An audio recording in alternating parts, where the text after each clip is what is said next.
Hello दोस्तों, मैं मनीष गर्ग आपका आपकी गर्ग फार्मेसी में फिर से स्वागत करता हूं। आज का हमारा नया टॉपिक है beta lactam antibiotics. Beta lactam antibiotics and antibiotics that contain a beta lactam ring in their chemical structure. वो एंटीबायोटिक जिसके पास बीटा लैक्टम की एक रिंग है उनके केमिकल स्ट्रक्चर में, उसे हम कहेंगे बीटा लैक्टम एंटीबायोटिक। और इसको हम क्या कह सकते हैं? This include penicillin derivative, cephalosporins, cephamycins, monobactams, carbapenems and carbacephems. Beta lactam के अंदर क्या क्या है, हम क्या इंक्लूड करेंगे? Penicillin derivative, cephalosporins, cephamycins, monobactam, carbapenems and carbacephems. अब बच्चों, बीटा लैक्टम की एंटीबायोटिक्स की हम क्लासिफिकेशन की बात करें तो ये कितने प्रकार में है? सबसे पहले है पेनिसिलिन, उसके बाद है सिफेलोस्पोरिन, उसके बाद है कार्बापेनम्स, फिर है मैनोबैक्टम। हाँ। बीटा लैक्टम एंटीबायोटिक्स की अगर हम क्लासिफिकेशन डीप में जाएंगे तो सबसे पहले आता है पेनिसिलिन। क्या आ रहा है हमारा? पेनिसिलिन। पेनिसिलिन के अंदर क्या है? Narrow spectrum penicillin. सबसे पहले ऊपर क्या है? Narrow spectrum penicillin. जो स्पेक्ट्रम जो नैरो होगा वो पेनिसिलिन के अंदर बीटा लैक्टम एंटीबायोटिक के अंदर हम कंसीडर करेंगे। उसके बाद है उसके बाद है हमारा नैरो के बाद पेनिसिलेज रेजिस्टेंट पेनिसिलिन। उसके बाद है एक्सटेंडेड स्पेक्ट्रम पेनिसिलिन।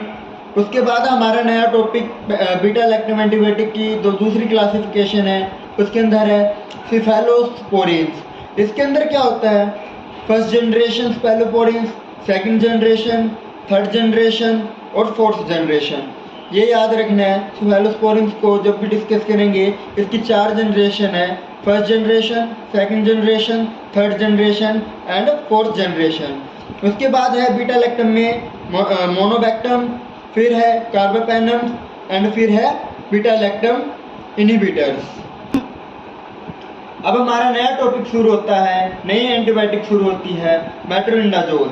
देखिए, metronidazole is commonly used antibiotics belong to the nitroimidazole class of antibiotic. Metronidazole किससे बिलोंग करती है? Nitroimidazole class of antibiotics. It is frequently used to treat gastrointestinal infection as well as trichomoniasis, gradiasis and amoebiasis which are parasitic infection। हम अब आगे चलते हैं metronidazole के अंदर। Metronidazole is a synthetic antiprotozoal and antibacterial agent. अब इसके structure को हम डिस्कस करते हैं। इसका जो स्ट्रक्चर है, beta hydroxy methyl 2-methyl 5-nitroindazole which has the following structure formula। अब इसके अंदर आप देख रहे हैं बीटा हाइड्रोक्सीथाइल, बीटा पोजीशन पे हाइड्रोक्सिल इथाइल है। यहाँ पर इथाइल के साथ क्या लगा हुआ है? Hydroxyl group. बीटा पोजीशन के ऊपर एक मिथाइल ग्रुप हमारा जो है इसके अंदर 2 पोजीशन के ऊपर लगा हुआ है, और 5th पोजीशन है जो हमारी वो है nitroimidazole which has the following structure formula. अब इसके अंदर क्या है? It belong to the group of nitroimidazoles. ये किससे बिलोंग करता है? Group of नाइट्रोइमिडाजोल्स।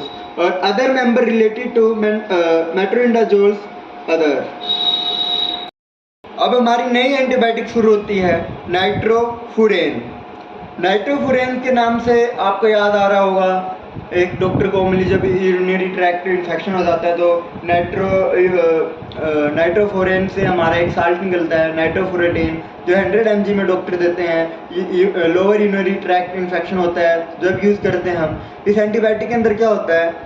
An antibiotic medication that is use for the treatment of uncompleted lower urinary tract infection.